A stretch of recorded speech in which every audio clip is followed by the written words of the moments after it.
You too, all right? I'm on camera. All right. So, what is logic?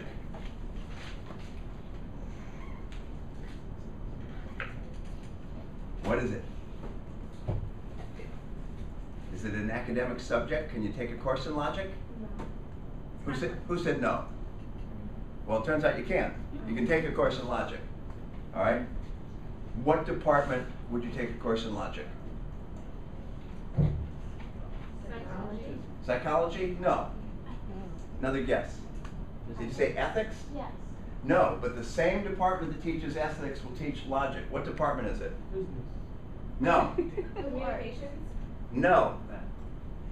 Math is possible, okay? Philosophy. A philosophy department is going to have courses in logic, and it's going to have courses in ethics, okay? So logic is this system whereby people figure out if things are reasonable or not reasonable, all right? Logic could be said to come in two flavors.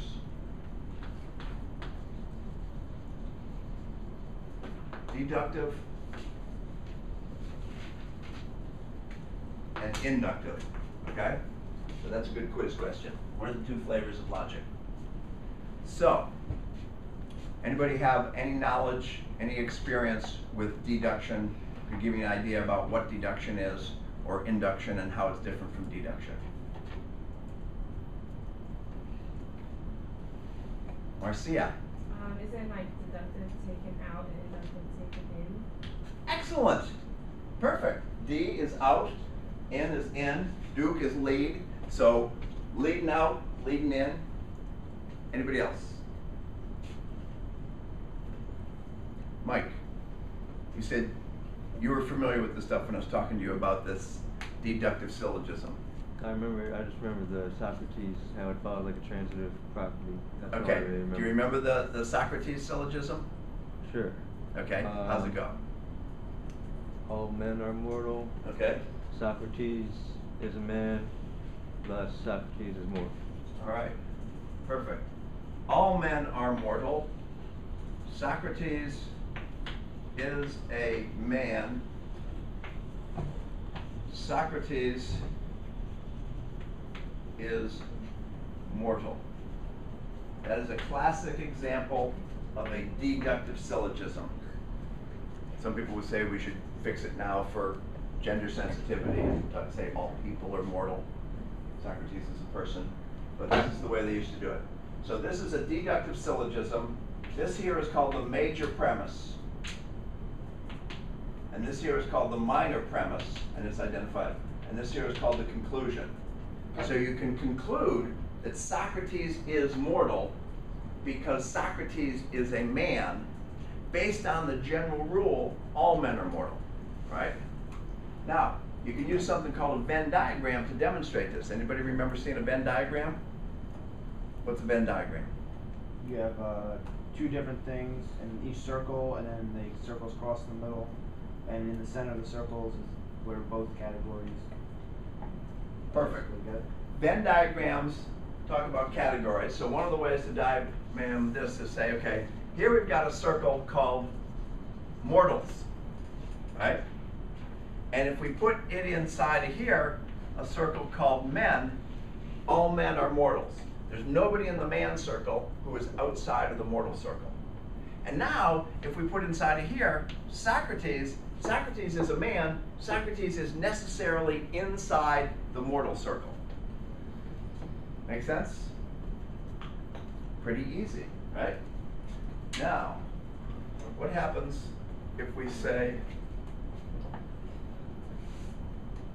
all right, all men are mortal. Socrates is immortal. Therefore, Socrates is a man. Is that also deductively valid? Yeah, who said yes? Kim says yes. Anybody say no? It depends on the definition of man. Okay. Mike says it depends upon the definition of man. Okay, all men are mortal. Socrates is mortal. Turns out Socrates is the name of my pet turtle. He's mortal. He's going to croak, okay? All men are mortal. Socrates, my turtle, is mortal. Socrates is a man. No, it doesn't work, okay? So let's diagram this one. So here's mortals. Here's Socrates. And here's men. All men are mortals. Socrates is immortal. Socrates is not a man. So these are what are called categorical syllogisms. A syllogism is just this structure: major premise, minor premise, conclusion. Categorical means you're talking about categories of things. And categories, you talk in 4 things. All S is P. No S is P. Some S is P. Some S is not P. Okay? So when you make a categorical claim, you're saying all men are mortals, or you're saying no subject is that predicate, no fish are birds. Okay? The whole group of fish, entire one of them, none of them are birds. Some dogs are collies. Some dogs are not collies. So when you make these categorical claims, you make claims about everything or nothing, or some is or some isn't. All right? So that's deductive logic in a nutshell. Before I go on, I'm going to talk about some different names for these 3 parts. If you're doing it by the logic, by the old way, you can say major premise, minor premise, conclusion. There's a newer system. It calls this a claim. It calls this a stated reason. And it calls this a warrant. And this is what's called the Toulmin schema. And it is a way to talk about the same kinds of logical connections, but to do it in a more kind of social situation, as if you want sometimes to talk about things that are not all in a group or not in a group. So Stephen Toulmin, famous logician, came up with a rule or with a way of talking about the same thing. So a lot of times I'll say your major premise, sometimes I'll say your warrant, and in all cases it's referring to that overarching thing that somehow guarantees what comes beneath it. All right? Now, induction. Instead of going from a general rule, inductive logic goes from the specifics to the general. And so I see 1, 2, 3, 4,